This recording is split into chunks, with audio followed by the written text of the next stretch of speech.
ना तो मुख्यमंत्री जी, ना तो गृह मंत्री जी, ना तो ओपी चौधरी जी, ना सरकार का कोई अधिकारी, ना कोई और मंत्री, ना कोई कार्यकर्ता भारतीय जनता पार्टी का सामने नहीं आता है। ना इसका हिस्सा है वो जिसमें एक शर्ट है, एक राउटर है जो आपको जूते में छुपाना है, और एक जो है आपका कैमरा यहाँ शर्ट में लगा हुआ है, और एक ईयर पीस है जो, और कैमरा के माध्यम से क्या बोलते हैं पेपर बाहर आ जाएगा, उसके बाद आप एग्ज़ाम दो। सिंडिकेट चल रहा है, कार्टेल चल रहा है, चीटिंग कार्टेल, जो लोगों से एसआई जैसे एग्जाम में 12 लाख और विभिन्न गानों में बहुत अलग अलग बोलियां लगवा कर तो 10-12 लाख बोले थे मेरे को, और 2 लाख रुपए एडवांस भी कैश के माध्यम से मैं दिया था। यूपीआई ये बैंक वगैरह ये सब चीज़ नहीं लेंगे। उसमें होता है, और जैमर लगने के बाद कैसे राउटर काम करता है, और उसके बाद भी वो बच्चा टॉप करता है, छत्तीसगढ़ में स्टेट टॉपर बनता है। या तो किसी की मिली भगत हो। अगर एक बच्चा सीजीपीएससी घोटाला छत्तीसगढ़ के लिए ये एक आम बात हो चुकी है, चाहे सरकार कांग्रेस की हो या भाजपा की।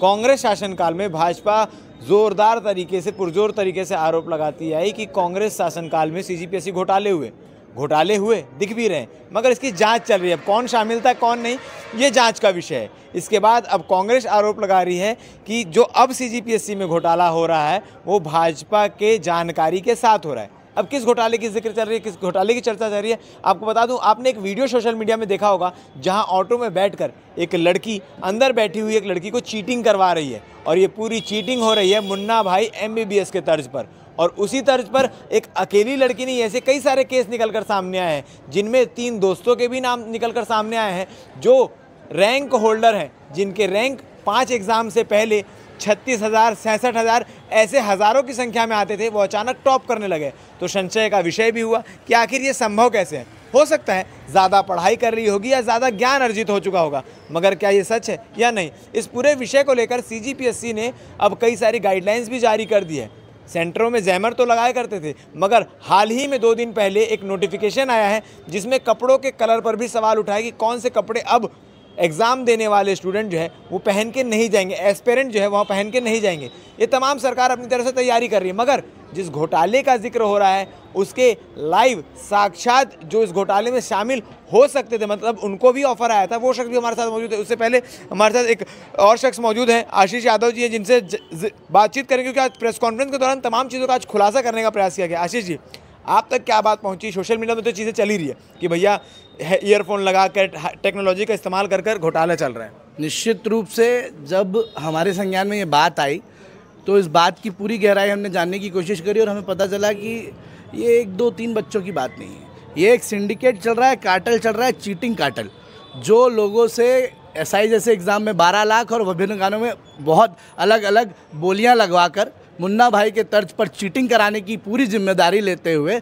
संरक्षण में जो है ये करा रहा है और लोगों को टॉपर बना रहा है। और छत्तीसगढ़ के वो बच्चे, वो छात्र जो लगातार प्रतियोगी परीक्षाओं में मेहनत करके रैंक लाना चाह रहे हैं, उन्हें जो है पीछे करने की ये अन्याय किया जा रहा है। और इस पर लिखित शिकायत करने के बावजूद ना तो मुख्यमंत्री जी, ना तो गृह मंत्री जी, ना तो ओपी चौधरी जी, ना सरकार का कोई अधिकारी, ना कोई और मंत्री, ना कोई कार्यकर्ता भारतीय जनता पार्टी का सामने नहीं आता है, ना इस बात को संज्ञान में लिया जाता है, ना इस पर कोई जांच होती है। इस पर केवल और केवल जो है लीपापोती की जाती है कि अब से कपड़ों का सरकार के तमाम मंत्रियों के, तमाम कार्यकर्ताओं के नाम आपने गिनाए, लेकिन जब चीटिंग का जिक्र हुआ था, चीटिंग का उल्लेख हुआ था, तो उसमें कोई राजनीतिक चीज़ें दिख नहीं रही थी। एक मेरा सवाल है कि राजनीतिक चीज़ें दिख नहीं रही थी, तब क्यों सरकार आगे नहीं आई? देखिए, ऐसा है कि चीटिंग के मामले में हुआ ये कि जैमर लगे हुए, बाद में 1-2 पेपर में जैमर नहीं, फिर बाद के जो माइनिंग के पेपर थे, पीएचई का पेपर था, वो जैमर लगे हुए सेंटर्स में होता है। और जैमर लगने के बाद कैसे राउटर काम करता है, और उसके बाद भी वो बच्चा टॉप करता है, छत्तीसगढ़ में स्टेट टॉपर बनता है। या तो किसी की मिली भगत हो। अगर एक बच्चा एक सेंटर में ऐसा कर लेता तो शायद उस जगह पे उसकी सेटिंग हुई हो, लेकिन लगातार अलग अलग सेंटरों में इन 3 बच्चों ने ही कम से कम 22 अलग सेंटरों में एग्ज़ाम दिया है, और 15 से ज़्यादा एग्जाम्स में क्वालिफाई किए हैं, और 12 में ये लोग टॉपर बने हैं। तीनों को मिलाकर एक एक बच्चा 3-3 एग्जाम में टॉपर है, किसी में रैंक 3, किसी में रैंक 8 और किसी में रैंक 1। तो ये जो है एक वीडियो हमारे सामने और आया कि एक लड़की को पकड़ा जाता है चीटिंग कराते हुए, तो वो कहती मैं अकेली नहीं हूँ और भी हैं। तो निश्चित रूप से ये संरक्षण में कार्टेल चल रहा है, और अगर संरक्षण में नहीं चल रहा है तो इसकी जांच जल्दी कराए सरकार। जांच क्यों नहीं करा रही है, संज्ञान क्यों नहीं ले रही है सरकार, इस बात का हम सवाल पूछना चाहते हैं मीडिया के माध्यम से। सर आप तक क्या बातें पहुंची, क्योंकि आप अंदर प्रेस वार्ता के दौरान इस बात का जिक्र भी कर रहे थे कि आपके कोई परिचित या आपके कोई जानकार जिनसे भी ये ऑफर दिया गया था कि ऐसी कोई सेटिंग हम करवा सकते हैं करके? जी निश्चित रूप से एक मेरा साथी है, कॉलेज के समय पे जब मैं छात्र संघ अध्यक्ष था, मेरा जूनियर था, वो मेरे से मिला और उसने बताया कि भैया मेरे बाजू वाले रूम में ही जो ये लोग रहते थे, 3 के बिलासपुर में जो तैयारियां करते, नहीं दुर्ग में रहते थे, बाजू वाले कमरे में रहते थे। इनका एग्जाम जब निकला, इसने पूछा भैया आपका एग्जाम कैसे निकला, मेरे को भी बताओ, गाइडेंस तो लेते हैं। तो इन्होंने बोला कि भाई ऐसे नहीं होगा, सालों तक करते रह जाओगे, पैसे लगेंगे 12 लाख रुपए में, तुम एसआई बन जाओगे। 2 लाख रुपए पहले एडवांस दे दोगे और 10 लाख नौकरी लगने के ज्वाइनिंग के बाद। 2 लाख रुपए देने के बाद इन्होंने बताया कि हम आपको चीटिंग करवाएंगे और इस तरीके से चीटिंग कराएंगे और आपका एग्जाम निकलवाएंगे। क्या तरीका था, क्या क्या चीज़ें थी उसमें? उसमें सबसे पहले एक शर्ट है जिस पर कैमरा लगा हुआ है टॉप पर, ब्लैक कलर। एग्जाम देने के लिए शर्ट भी वही देते थे? हाँ, शर्ट भी वो प्रोवाइड कराएंगे। Shirt is the part of that overall package. Shirt भी हाँ, पैकेज का हिस्सा है वो, जिसमें एक शर्ट है, एक राउटर है जो आपको जूते में छुपाना है, और एक जो है आपका कैमरा यहाँ शर्ट में लगा हुआ है, और एक ईयर पीस है जो छोटा जो है मक्खी ईयर पीस जिसे बोलते हैं, वो कान के अंदर लगा हुआ है वो, और आपके कैमरे दोनों वाईफाई से चल रहे हैं राउटर के। और जो बंदा बाहर बैठा है पार्किंग में, वो 2 लोग बैठकर मल्टीपल चॉइस क्वेश्चंस के आंसर बता रहे हैं। ए का क्वेश्चन 1 का ए, क्वेश्चन 2 का बी, क्वेश्चन कैमरे से सारे पेपर कैमरा से स्कैन करके पहले ही दे दिया जा रहा है ऐसे रखकर, और उसके बाद वो आंसर्स ढूंढते हैं गूगल से और इनको आंसर बताते हैं, और ये आंसर्स देने के बाद टॉप कर जाते हैं। अगर ऐसे ही हमारे देश का भविष्य गढ़ा जाएगा तो आने वाले समय में जो डिप्टी कलेक्टर बन रहे हैं, जो डीएसपी बन रहे हैं, तो लॉ एंड ऑर्डर की स्थिति क्या होगी? निश्चित रूप से छत्तीसगढ़ भारतीय जनता पार्टी की सरकार आने के बाद डिग्रेडेशन की ओर जाने लगा है। ये जो बात आज सामने आई है, जो एक्चुअल में हो पाई है, ये तो सिर्फ कहानियों में होता था, ये पिक्चरों में होता था। ऐसी कौन सी व्यवस्था खराब हो चुकी है कि इस तरीके का चीटिंग हो जा रहा है, और ना किसी एग्जामिनेटर को पता चल रहा है, ना किसी अधिकारी को पता चल रहा है, और ये हो के लोग ज्वाइनिंग करके बड़े बड़ी पोस्टों पर, आरटीओ इंस्पेक्टर जैसी पोस्टों पर पदस्थ भी हो जा रहे हैं। और छत्तीसगढ़ में इस तरह का हमने नहीं सुना था कि इस तरह का फर्जीवाड़ा भी चल रहा हो, और कोई ध्यान ही ना हो, ना तो सरकार का, ना व्यापम का, ना अधिकारियों का, कि क्या एग्जाम से कॉम्पिटिटिव एग्जाम्स ले रहे हैं और किस तरीके का इनकी व्यवस्था है। कानून व्यवस्था पहले ही लचर थी, ओवरऑल एडमिनिस्ट्रेशन इनके बस का नहीं है, संभल नहीं रहा है, और असमर्थ है सरकार चलाने में। क्योंकि राजनीति का यहाँ काफ़ी जिक्र हो रहा है, भाजपा पर, भाजपा के मंत्रियों पर आरोप भी लग रहे हैं। तो एक सवाल मैं करना चाहूँगा कि जिस प्रकार से जब कांग्रेस का शासनकाल था, जब भाजपा के कार्यकर्ता कांग्रेस पर दबाकर आरोप लगाया करते थे, क्या ये उसका गुस्सा तो आशीष यादव के अंदर नहीं फूट रहा? नहीं, निश्चित रूप से अब मौका मिला है घेरने का। व्यक्तिगत रूप से आशीष यादव का तो कोई गुस्सा भारतीय जनता पार्टी पर है ही नहीं। पूरा का पूरा गुस्सा जो अन्याय हो रहा है छात्रों के साथ, उस पर है। भारतीय जनता पार्टी ने हमारे समय पर जो पीएससी घोटाले का आरोप लगाया, वो ईडी के माध्यम से उसकी जांच की जा रही है। ईडी और सीबीआई वो पॉलिटिकल टूल है जिसका इस्तेमाल पूरे देश में भारतीय जनता पार्टी करती है। जैसे ही कोई व्यक्ति ईडी भारतीय जनता पार्टी की वॉशिंग मशीन में धुलकर बाहर आता है, उसके ईडी के केसेस अचानक से रुक से जाते हैं और ना कोई कन्विक्शन आता है। आप सुप्रीम कोर्ट की लताड़ के बावजूद, मैं आपको बताऊं कि पॉलिटिकल केसेस में पिछले 10 साल से ईडी का कन्विक्शन रेट 1.5% है। 1.5%। ईडी जैसी महानतम जांच एजेंसी जो हर एक जगह चले जाती है, वो कन्विक्शन रेट देती है, दोषी करार दे पाती है, करा पाती है कोर्ट में केवल 1.5% लोगों को। ये कुछ नहीं, ईडी के माध्यम से नेताओं को, अपने विपक्षियों को और अधिकारियों को जेल में रखने का काम करते हैं, क्योंकि पीएमएलए जो लोगों को समझ में नहीं आता है, पीएमएलए का जो दुरुपयोग कर सकते थे वो उन्होंने किया है, क्योंकि पीएमएलए एकमात्र ऐसा लॉ है जिसमें व्यक्ति को निर्दोष साबित करना पड़ता है, अन्यथा वो दोषी ही माना जाता है।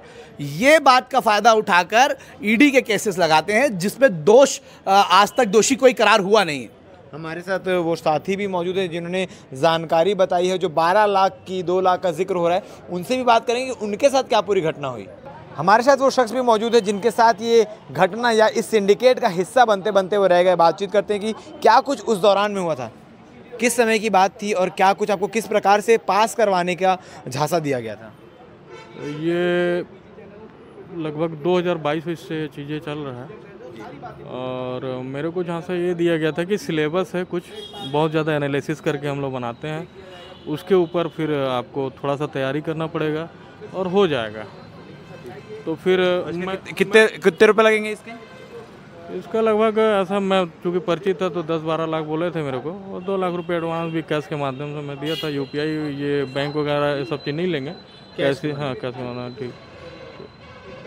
फिर उसके बाद जब आपने 2 लाख रुपए दिया उसके बाद क्या चीज़ आपको पता चली? उसके बाद मैं जब चूँकि तैयारी के लिए बोला, चीज़ों के लिए बोला कि कराओ मेरा भी, तो फिर हाँ जी एग्ज़ाम्स चल रहा है, एग्ज़ाम आने वाला है, कराना। तो वो लोग फिर मेरे को एक दिन सीक्रेटली ये सारी चीज़ों को दिखाया कि ऐसा है। डिवाइस को दिखाया? जी क्या क्या चीज़ें थी उस डिवाइस में? डिवाइस में एक राउटर था जिसमें जो एग्ज़ाम दे रहा है उसी का नंबर या उसका नाम पे लिया वो नंबर, ऐसा मेरे को समझाए थे। और एक शर्ट था ब्लैक कलर का।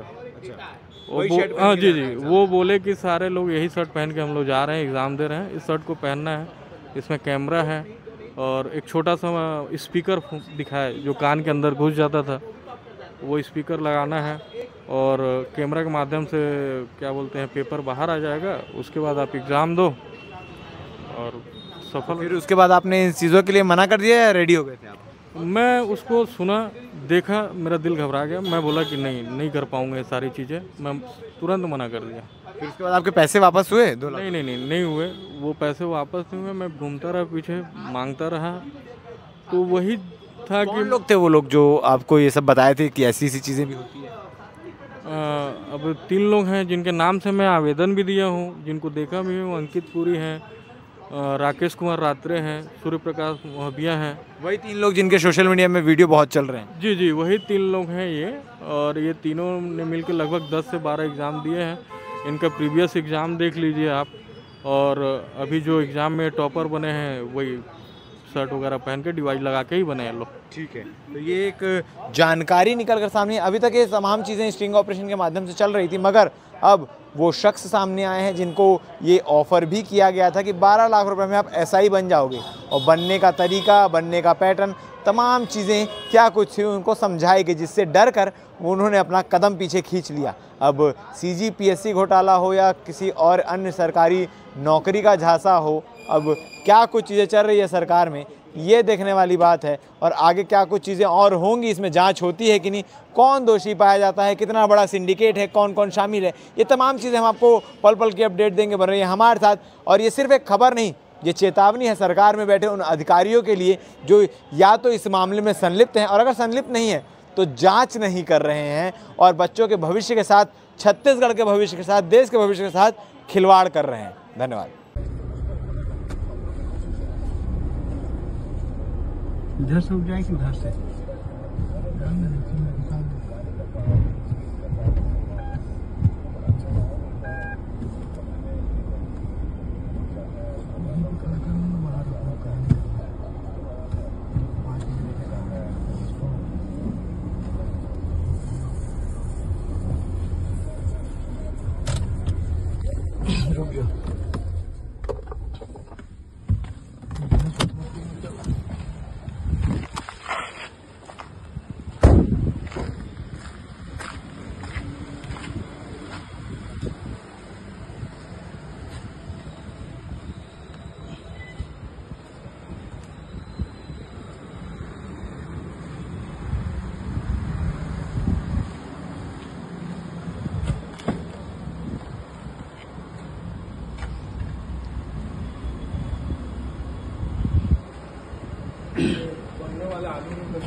हाँ सूर्य भाई,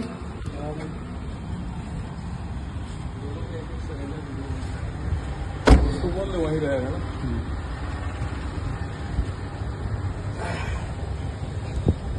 करना नहीं चाहते थे, मैं मजबूर करते थे।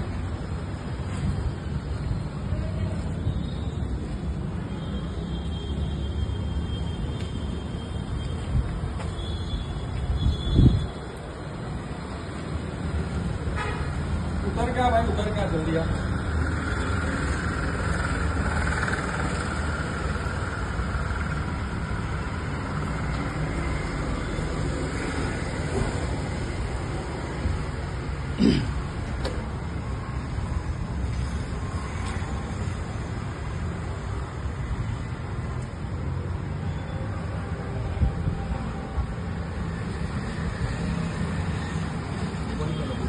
लगाता है।